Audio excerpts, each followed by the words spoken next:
소비자의 최적 선택에 대해 알아보겠습니다.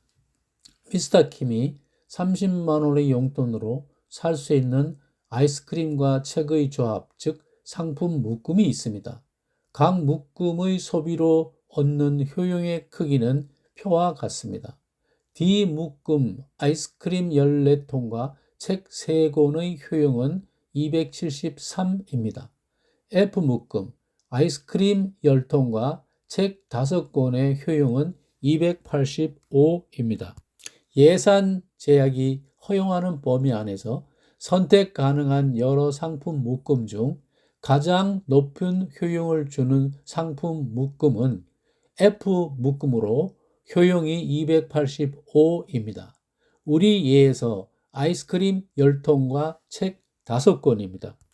이 조합은 아이스크림의 한계 효용 11과 책의 한계 효용 22의 비율 1대2와 아이스크림 가격 15,000원과 책 가격 30,000원의 비율 1대2가 동일하다는 것을 관찰할 수 있습니다.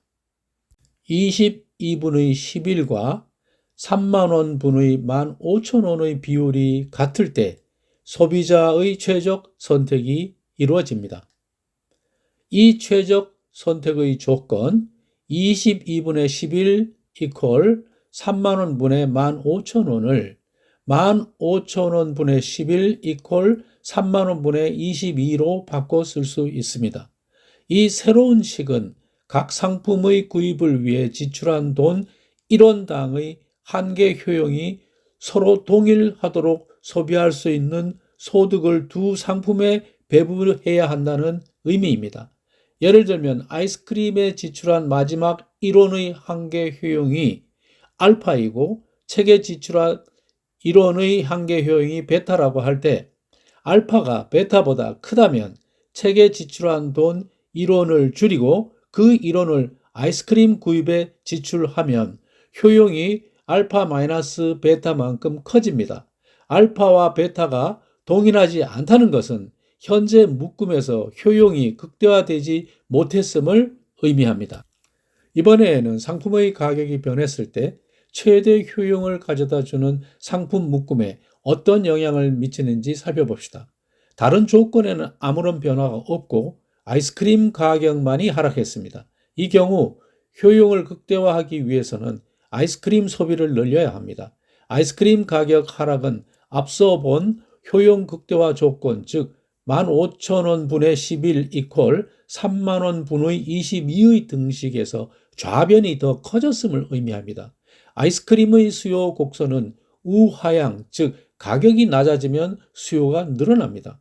아이스크림 한계 효용이 10일보다 더 작아져야 하고 따라서 아이스크림 소비량을 늘리는 방향으로 상품 묶음이 조정되어야 합니다. 한 상품 가격 변동과 실질소득 증대의 관계를 봅시다. 한 달 용돈 30만 원으로 아이스크림과 책을 소비하는데 아이스크림 가격이 하락하여 아이스크림 가격 대비 한계 효용의 등식에서 15,000원 분의 11의 변화가 생겼습니다. 15,000원이 13,000원으로 가격이 내렸다고 합시다. 15,000원 분의 11, 즉 아이스크림 1원당 효용은 0.00073입니다. 13,000원 분의 11, 즉 가격 하락 시 1원당 효용은 0.00084입니다. 이 값을 3만원 분의 22 이퀄 0.00073과 동일하게 하려면 아이스크림 1원당 한계 효용을 0.00011만큼 낮춰야 하고 그러기 위해서는 아이스크림 소비를 높여야 합니다. 이는 아이스크림 가격의 하락으로 소비자의 실질 소득이 증가한 것과 같은 결과를 가져온다는 의미입니다. 대체 효과와 소득 효과에 대해 알아보겠습니다. 대체 효과는 대체 관계에 있는 두 상품 중에 한 상품이 다른 상품에 비해 상대적으로 가격이 싸졌기 때문에 더 싸진 상품의 소비량이 증가하는 현상을 말합니다. 버터와 마가린은 대체 상품인데 버터 값이 싸지면 마가린을 사던 소비자가 버터를 살 수 있게 됩니다. 소득 효과는 상품 가격의 변화는 소비자의 실질 소득을 변화시키고 이로 인해 수요량 변화를 가져오는 현상입니다. 수요의 법칙이 성립하는 배경을 이해하기 위해서는 대체 효과와 소득 효과를 구분하여 분석할 필요가 있습니다. 정상제와 열등제, 깊은제의 대체 효과와 소득 효과에 대해서 알아보겠습니다.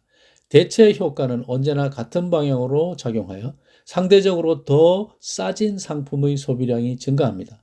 아이스크림과 책 소비에서 아이스크림 가격이 하락하면 그것의 소비가 증가하는 것을 앞에서 살펴보았습니다.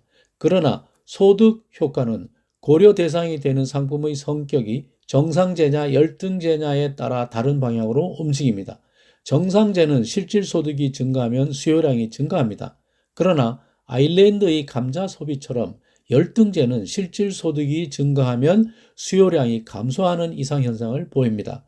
정상제의 경우 수요의 법칙, 즉 가격 하락은 수요 증가라는 등식이 항상 성립합니다.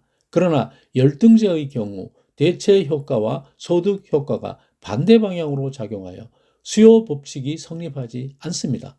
물론 대체 효과의 절대적 크기가 소득 효과보다 더 큰 경우 열등제의 경우에도 수요의 법칙이 성립합니다. 깊은제는 열등제 중에서 소득 효과가 너무 큰 나머지 가격이 떨어질 때 수요량이 오히려 줄어드는 상품입니다. 아일랜드의 감자가 깊은제입니다. 소득이 증가하면 감자 소비는 감소합니다.